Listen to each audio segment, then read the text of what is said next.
رسول اللہ صلی اللہ علیہ وآلہ وسلم نے ارشاد فرمایا، جو شخص صبح کی نماز پڑھتا ہے وہ شام تک اللہ کی ایمان میں ہے۔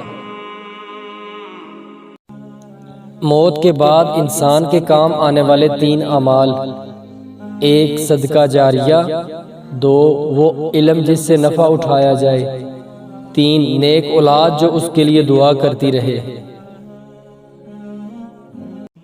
رسول اللہ صلی اللہ علیہ وآلہ وسلم نے ارشاد فرمایا، اللہ تعالیٰ ظالم کو چند روز دنیا میں مہلت دیتا رہتا ہے، لیکن جب پکڑتا ہے تو پھر نہیں چھوڑتا۔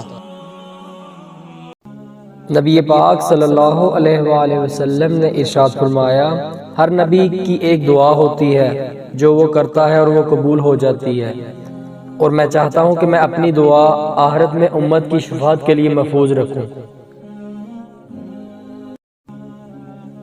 گناہوں سے توبہ کرنے والا اس شخص کی طرح ہے جس نے گناہ کیے ہی نہ ہوں۔